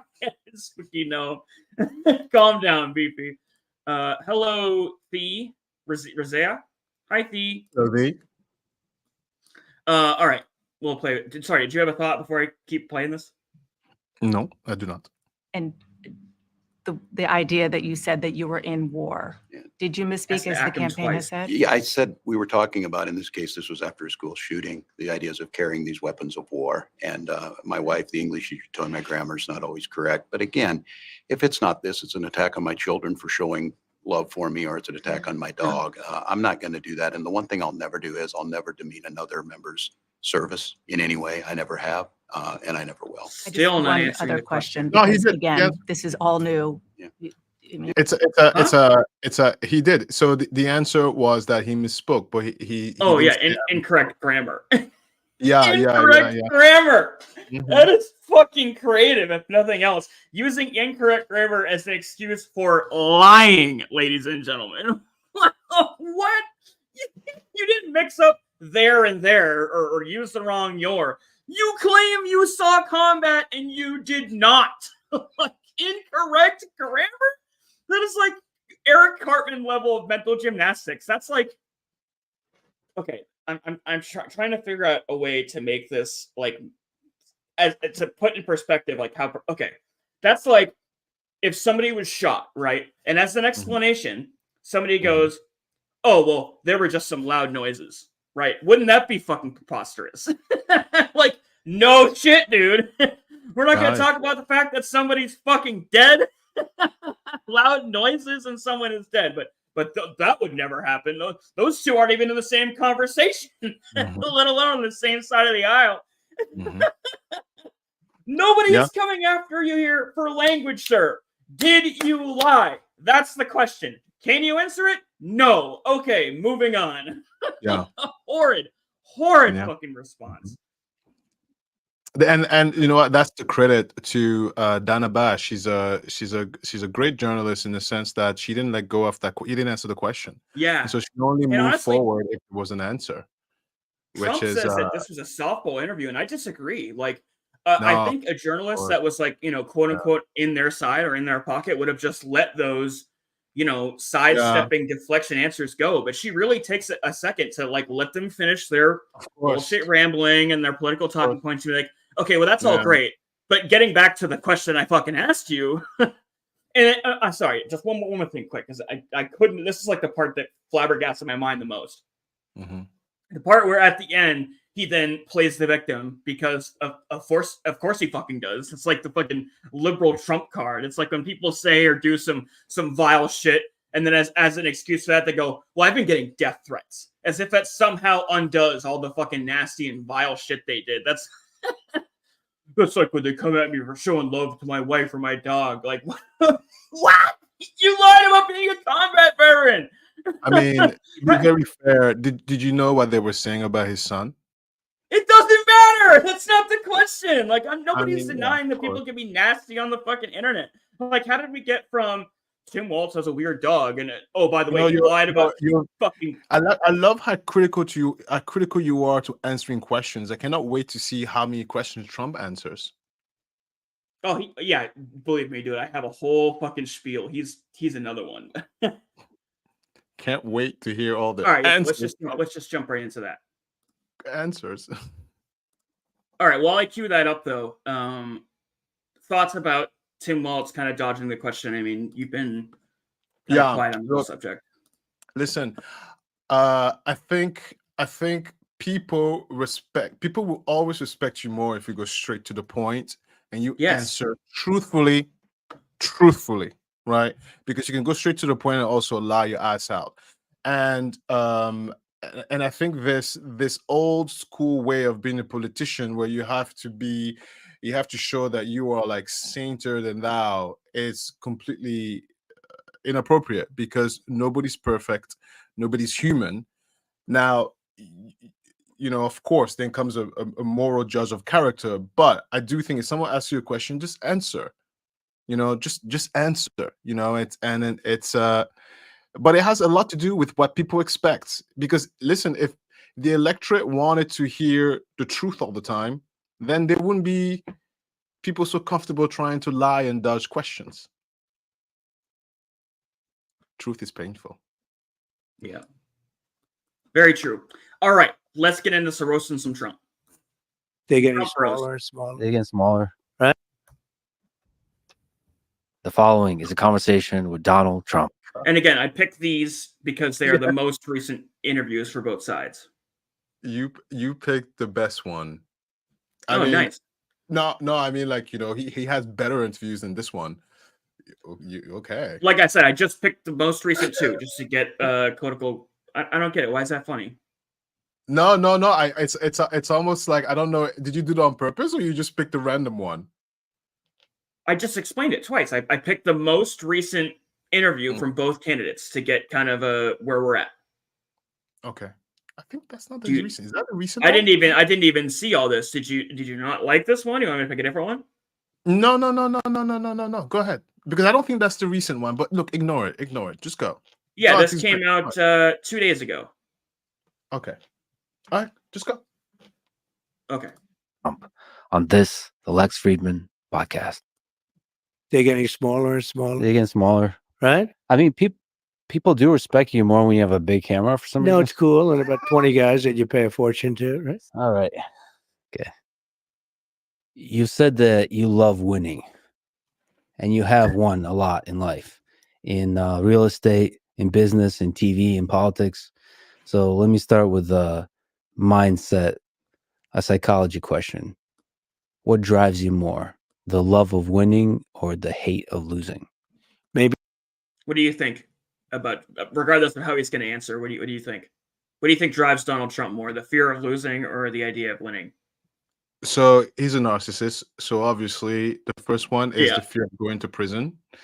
The second one is narcissist needs a constant supply of adoration. So what drives him is people cheering him on and saying, "You're amazing, you're great." So if he doesn't get that, he gets depressed. So yeah, that's his drive. So let's see. I love his stand though. Come on, you gotta try harder. Yeah. Come on, boy. I like how it Come doesn't. I don't know if on. you can see my cursor, but it doesn't go all the way down his face. So he's always. It almost looks like he's always wearing a little mask. Like a little orange man mask. Like It's like, whoever's can't you doing get that the- should be fired. Can't you get the honestly. spray tan in between the fading Yeah. hairs that are? Yeah. Be equally, maybe both. I don't like losing, and I do like winning. I've never thought of it as to which is more of a driving force. You've been close with a lot of the greats in sport. You think about Tiger Woods, Muhammad Ali. You have people like Michael Jordan, who I think hate losing more Tom Brady. than He was a anybody. big Tom Brady guy for a So- while. What do you learn from those guys? Well, they do have something different. The great champions have something very different, like the sports champions. And, you have champions in other fields, but you see it more readily in sports. You see it over a weekend, or you see it during a game. And you see that certain people stand out, and they keep standing out. But it's there for you. It doesn't take a lifetime to find out that somebody was a winner or a loser. And so the sports thing is very interesting, but I play golf with different people, and there's a different mindset among champions. There's really a very different mindset. There's a different thought process. Talent wise, sometimes you can't tell the difference in talent, but at the end of a weekend, they seem to win. Sorry to pause so quickly. I find it interesting the different format that both candidates chose. It's almost like Donald Trump is going for the podcast platform because he's trying to humanize himself a little bit, where he's kind of been portrayed as like a monster. Whereas Kamala is really, she hasn't done a lot of interviews, so I guess she just wanted to get one out there. But it's just the formats, to me, how different they are, does say something about each candidate. It's like Trump is really trying to win people over with his personality, whereas I feel Kamala's already done that, right? She's already proven that she's a good person. People like her. People have been won over by her personality. They want to know more about her policy and what she's going to do. Whereas it's almost the complete opposite side of the coin with Donald, where it's like we kind of know what his plan is. We've seen it. He's been in office, and it's more now about who he is as a person. I do feel like a lot of us kind of know who he is at this point. He's a fucking asshole. But I think that's what they're seeking to disparage with going with this format, with the podcast format, is they're trying to humanize him. They're trying to see him from a human level and sympathetic. Okay. Win. And it's very interesting. Like as an example, Tiger or Jack Nicklaus, he was a phenomenal winner. And he does have a different way about him. And Tiger has a different way about him. And Michael Jordan. And there's never one, you would think that there'd be one way. Arnold Palmer was the nicest guy you'd ever meet. And then you have some champions that aren't really nice. They're just focused on doing their job. So you have, there's not one type of person. But the one thing I would say that everybody seems to have in common is they're very driven. They're driven like beyond. They don't seem to give up easily. They don't give up. They don't give up, but they do seem to be, they have a passion that's maybe more than people that don't do as well. You've Is said this- that politics is a dirty game in the Yeah, past. it is a dirty game. It's certainly true. So if it is a game, Can you guys hear me? Yeah, can you hear me? Oh, yeah. The video is frozen on my screen. Is it me or is it everybody? I think it might be here. Let me. Because I was just Oh, having okay. issues too. I think it might be on my end. Let me try to bring that up again. Okay.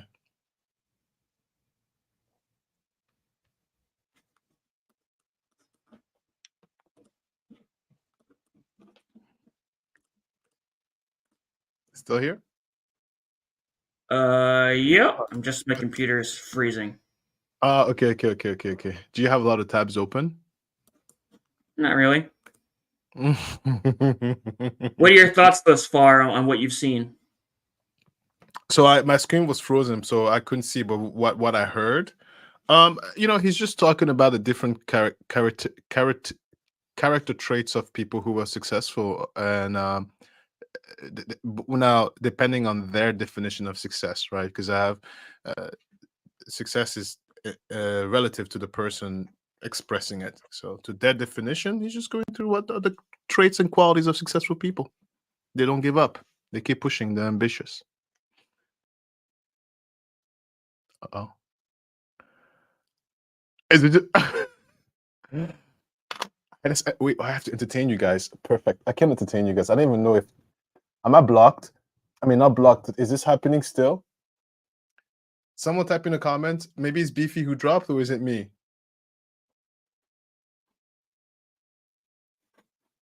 Oh, maybe it's me.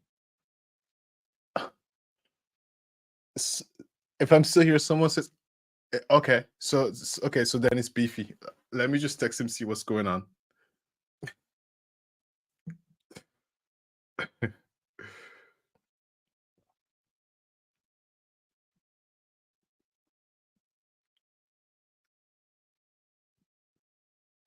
Boom. Okay. All right, so I'll entertain you while he comes back. Hey, you So there? oh my god.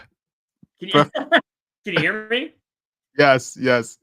I was about to entertain him, and then you came back right before. I was like, all right. I was like, I'm not ready to think on my feet. Sorry about that. Yeah. All right, let me get this queued up. But Okay. I was actually saying, I don't know if you heard me. Do you want to I'm about to maybe? be like, hello, everybody. Welcome. I mean, we only have like 15 minutes left. We can do this one of two ways. We can, because I do have a hard out around like 7:15. Oh, okay. Let's just play then. Oh, okay. So you want to watch it then? Okay. Yeah. Just to be fair, right? Do you have any like timestamps? Well, so that's that what I you was. wanna go over. That's what I was gonna say. Is we've covered Kamal pretty well. What if we come back next week and we cover Trump? Because we honestly, this clip is an hour. We're only going to be able to get through like a pretty small segment of it, and we're already pretty late in the night. I see. Okay. Well, Do you want to do that? Yeah, I could totally do that. Okay. Okay. Audience? Let's do that then. Okay. All right. Well, then, in that case, I feel probably kind of bad we piled on Kamala now. People probably think we're like a conservative podcast now. That's all right. It seemed like most everybody was pretty right-leaning, so it'll be a complete shit show next week when we cover Trump. People hate us. We'll throw tomatoes.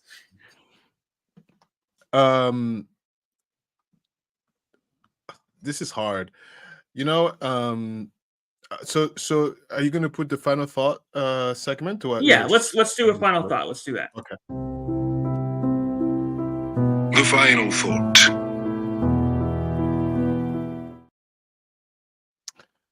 Do you want to start, Beefy? No, you take it away. Okay. So my main thing, and one of the reason why when we first started, so Beefy wanted to do this one, and I was like, I don't really feel like it, and Beefy was like, well, I feel like it, and I was like, fine. So, It's so all we- anybody is talking about. Like, how can you avoid it at this point? I didn't want to do it, and but Beefy wanted to do it, and I was like, okay, fine, no problem. And the reason why it's uncomfortable is because there is it's very hard now to find margins of errors, and I don't know if it's because of the divisiveness really that has occurred, or I don't have no freaking idea, but I was thinking to myself, and I was like,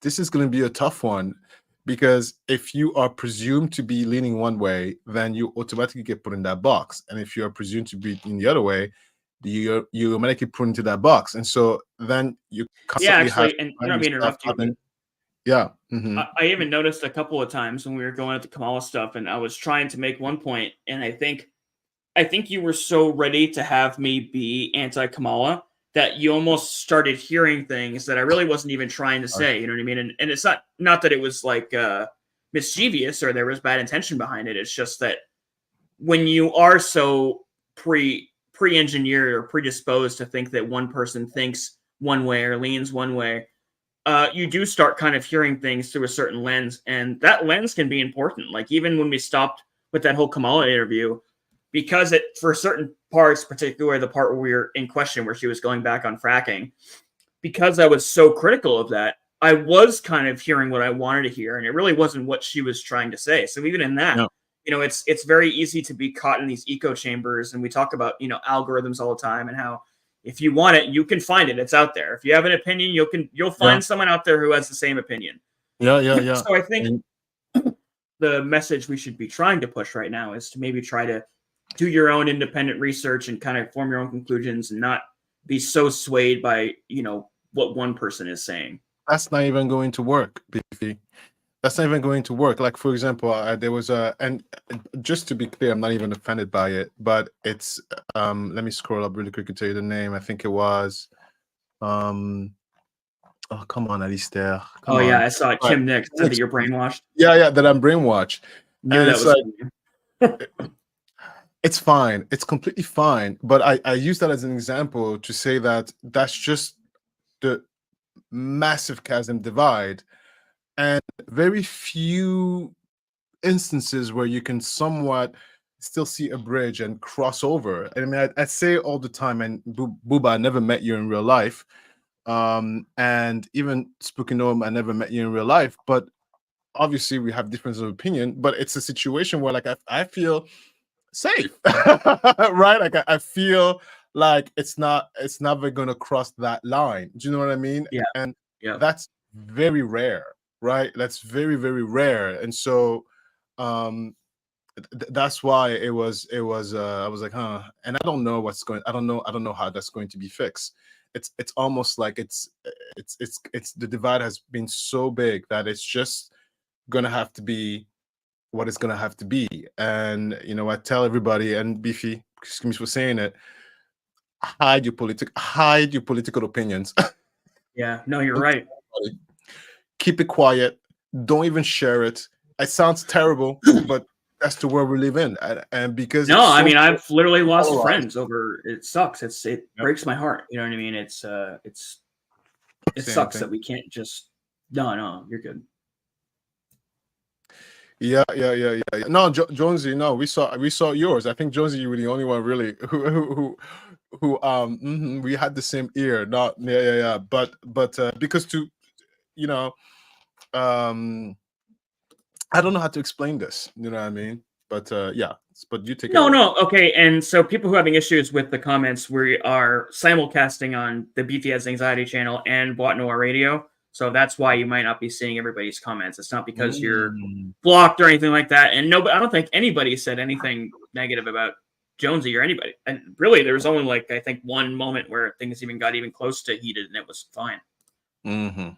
Alistair and you might disagree, but Yeah. as long as me, I'll do the same. There, yep, and Donna's saying the same thing. There you go. You see, we But can but you have a know, conversation. It's fine.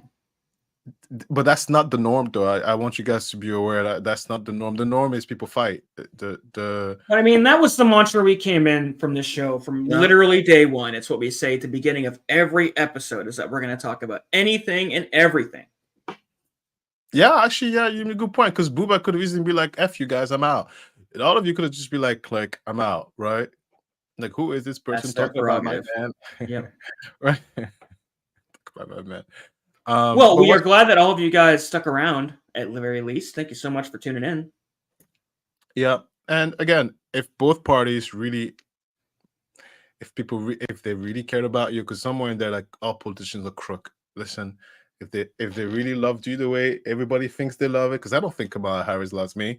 I don't think Biden loves me. I don't think Trump loves me. I don't think none of them really love me. The only person who loves me is me. And I love you, Alistair. No. I mean, push comes to shove. You know what I mean? No. Do you know what I'm saying? Like, it's.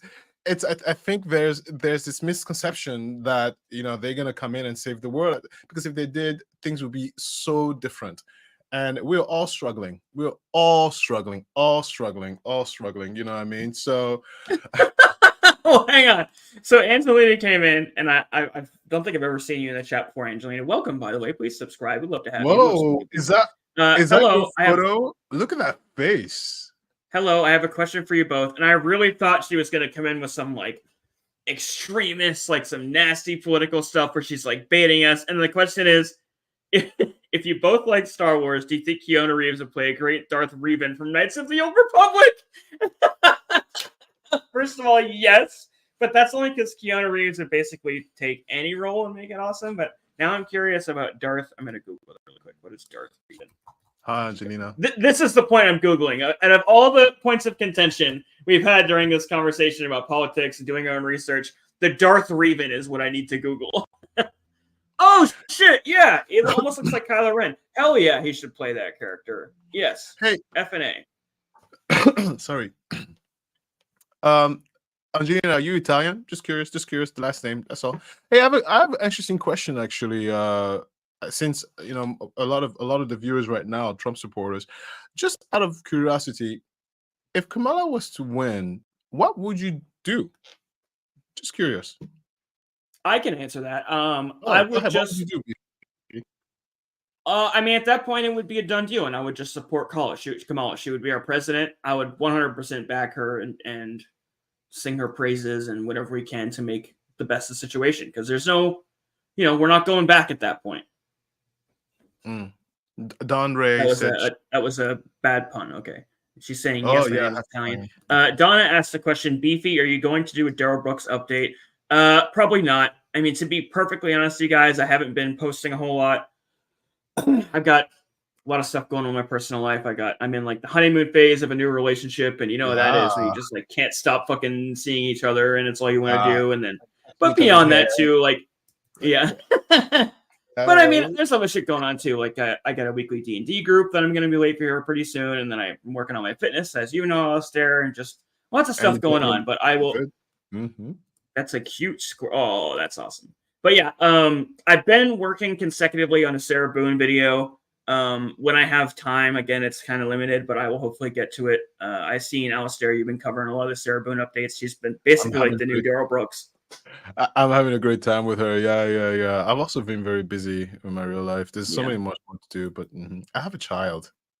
I say that as if it's a lot of work. Congrats, bro. Appreciate that. So yeah, if any of you guys are Nubians like you, Angelina, you like to see, check out our channels. We have extensive coverage on, as you saw there, Daryl Brooks, but also several narcissists. That seems to be the theme of my channel, is just like making fun of narcissistic personality people. And just clowning on people. And this has been great. Thank you guys so much for being cool today and not getting extremist in the comments. Sorry, what's up? Yes. Before you go, I want to ask one more thing to the people who are here. I don't know, how would you guys feel if once in a while we do just a show where we just sit there and talk? Biffy, I know what you're thinking. Shut up. But we just sit there and talk. Would you guys like that? No, we've done those. They're called house shows. They don't really do very well. But who cares about that? Just sometimes, Yeah, that's sometimes true. just sit there and just chatting. I mean, it's great. Honestly, you know? Alistair, we ain't going viral on this channel. You know what I'm saying? Like Bot Noir, it ain't taking off like a rocket ship. Like I really just do this podcast because it's fun and it's like a weekly therapy session, and I missed it. So Yeah, I'd I be don't. down to Yeah, get and back also into it's the rhythm of it. easy breezy. We don't have to think about anything. We just log on 1 hour and just talk shit. Would Yeah. that would be great, right? Maybe we could be like what now already when we talk shit. Yeah. Sorry. When we talk shit. I mean, it's Anyway. not that far off from what we do as it is, but yeah, I mean, the house shows are definitely fun to record. You don't have to like prep anything. We just come in and like watch videos and bullshit. It's fun. Yeah. Anyway, so I'm gonna take us home. Listen, I want Don't forget everybody. to tune in next week to see the Donald Yeah. Trump. We're not just Kamala bashers here. In fact, Alistair is a vehement Trump basher, so he'll go in next week. I'm not. I'm quick and simple. That's it. That's it. Just the conviction alone, it's a done deal. But listen, I want everybody to be happy. All right. Make yourself happy, be very happy, laugh, smile, and have a good time. Not everything is doom and gloom. And we will see you next week for the Donald Trump part. I love you all, regardless. All right, guys. Thanks so Yeah. much for watching. We'll see you next week. Bye now. Put your emojis in the comments there. We love you. We'll see you next week. Bye. Bye. End transmission.